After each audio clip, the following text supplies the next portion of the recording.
Hey everyone, it's Penberthy here and welcome back to another video where I want to talk about this topic of remarketing and essentially how I turn $1,000 into $5,000 like clockwork by understanding how to use remarketing effectively. Now I did another video about this a little while ago. I posted it on my YouTube channel, my Facebook page. You can go search for that or we'll leave a link in the description box to that other video. But right now I want to talk about two specific strategies that I use with remarketing that you can implement right now to potentially get some similar results. And so I want to get into that with you right now. Let's do this.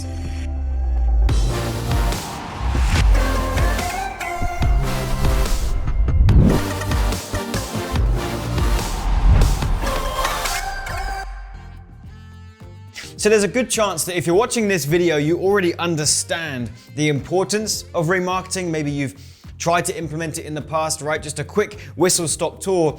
Remarketing and retargeting mean the same thing, and it's essentially following up with people who have already been exposed to you, your product, or your brand, right? So if someone's seen an ad or a video or been to your website, then you can follow them around the internet and have another conversation with them, right? You can show them another ad or another video or something. That's called remarketing, that's retargeting. Now, not all retargeting campaigns are created equal. There's, one of the worst things you can do is if you've got one ad on Facebook or YouTube, and if someone does not take action on that ad, one of the worst things you can do is just show them that same ad again and again and again and again. That's not gonna work. People think about this principle of, it takes 7 yeses to get a sale, or someone needs to see your product or your brand 7 times before they take an action. That's more for brand awareness, right? If you think about Coca-Cola, like they just want to just flash that red can of Coke in your face as many times in a day as they can, so that eventually your subconscious goes, do you know what? I really fancy a can of Coke. Like that's how the big companies are doing it, but we can be smarter. So we can use that same principle of let's try and get in front of someone multiple times, but we can be a bit more strategic about it, right? We can switch up the content that they're seeing from us, the ads that they're seeing from us. And essentially I want to show you 2 strategies that I use that get me results like this. We'll usually get a 5x return on our remarketing. Oftentimes far more than that, but I don't want to make the numbers too big for you because they might be unbelievable. There's a lot of our numbers are genuinely unbelievable to the average person, but we'll work with a 5x return because if we're doing a big campaign, we'll easily see that. And also, just so you know, I'm not guaranteeing these results for you, right? That's just common sense. I'm teaching you something. How you apply this to your business is going to be completely up to you. But here's the 2 strategies that I use. I call it the value loop is the first one, and the second one's called the curveball. So let's go ahead and talk about what these are, right? The value loop is, let's say for example, you're running an ad and they're coming into your funnel. I've got a webinar funnel here as an example, right? So you would be driving traffic to a registration page, and then once they register, they'll hit a confirmation page. Then the webinar will happen, then you want to get them to the checkout page, and then maybe you'll offer a replay. But that's your simple sales funnel. That's the example we're going to use for this video, right? So you're running traffic to get people to register on the registration page. So if someone goes ahead and clicks on your ad and comes to the page and they do not move forward, the worst thing you can do is send them back to the same ad to try and get them to come in again. Okay. Likewise, if they do opt in and they come here and they don't go any further, they don't actually attend the webinar, they registered but they didn't attend. Worst thing you can do is send them back to the same ad again. Like what you've got to realize is we've got to think through the human component. We've got to get creative. If you think this through, that ad that you ran did its job. Right? The job of the ad is to get you in front of your ideal customers and get the click. To get someone to click on the ad and say, yes, that sounds good, I want to come to the next page. So if they come to the page and they don't take action on whatever the next step is, that's not the ad's fault. The ad did its job. So sending them back to the same ad is not going to get a different result. It's like the definition of insanity, right? Doing the same thing over and over again, expecting a different result. So why are we treating our remarketing any different? So if someone registered and they didn't move forward to the next step, or they came from your ad and didn't move forward to the next step, we don't send them to the same ad. When they go back to Facebook or they go back to YouTube, you want them to see a different ad of yours. right? This is why we call it the value loop, because we want to continue providing value to them, but we want them kind of stuck in this loop of every time they go back to social media, they will still see you again and they'll still see me again, but they're seeing a different ad. They're seeing unique content every time, right? So let's say, for example, the initial ad that led them to this funnel was a long video ad like this. This is a screenshot of one of my ads on Facebook. It's like a 10-minute video, right? So if we used a 10-minute video and it didn't quite get the result we wanted, then maybe when they go back to Facebook or YouTube, we'll have it set up that they'll see a shorter video. This one's 43 seconds. So we've had a longer ad.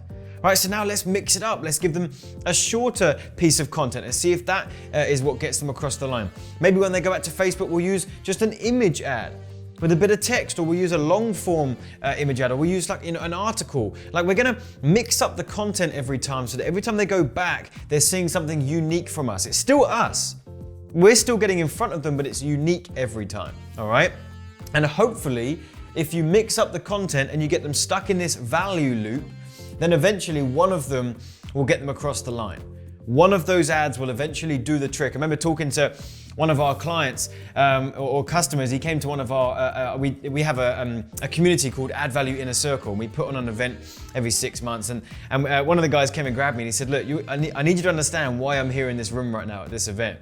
He said that I went onto YouTube and I saw one of your ads, and at first I thought, dude, get away from me. Like, I'm just trying to watch my cat video, right? And then he said he came out the next day and he saw me again. Came out the next day, saw me again, but it was a unique piece of content every time. And eventually he saw like 10 videos from me. And I provided him so much value in those ads. Eventually he was like, oh man, this was actually quite a fun experience with this guy who just keeps popping up on my YouTube. Fine, I'll click and see what this guy's got going on. He clicked, he went through the funnel, and because he had seen so much stuff from me, because he'd been stuck in the value loop for however many days or weeks, then he not only signed up to one of our training programs, but he actually came in and joined us at one of our live events, and I'm sure he'll go on to do more business with us as well. So this is really, really effective. So that's the value loop. Now, here's the second step if the value loop doesn't work, all right? If you have tried a bunch of different ads and that nothing is getting them across the line, okay, then you've got a problem. The funnel or the landing page or whatever the next step is the thing that's causing the problem. So we want to use a strategy called the curveball, right? We essentially want to get them to the end result, right, which is buying your product or service, but we might have to do it in a roundabout way. We're gonna have to dish out a curveball to kind of get around the obstacle of them not opting into your landing page, or not making that initial click, or not moving forward to the next step, or not consuming your sales video. Whatever it is, we're gonna use a curveball to get around that and still get it to the final destination.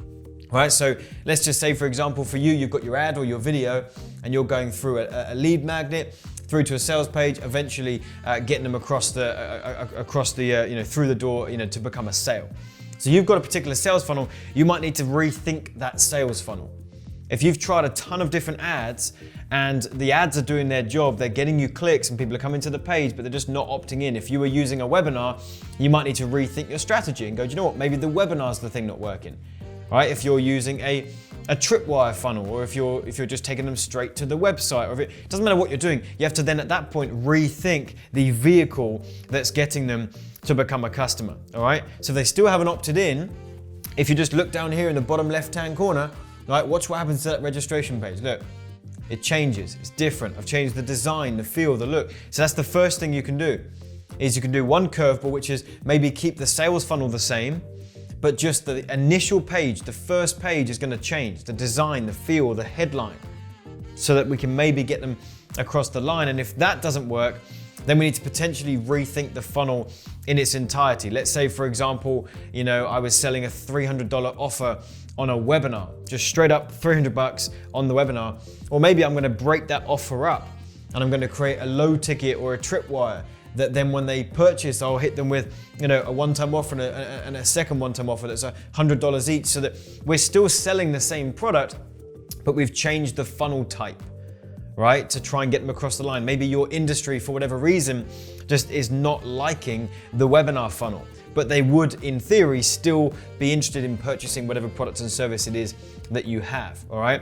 That's the curveball, okay? And so, you could even just have a simple capture page to a bridge video to the sales page. You just got to rethink the angle, right? So a different angle on your funnel is what's gonna help. So those are the two things, right? Those are the two most valuable remarketing strategies and retargeting strategies that I use. The value loop, every time they go back to social media, you want them to see some unique content from you. And if you've done enough of that and they're still not opting in or they're still not purchasing your product, then you have to try the curveball.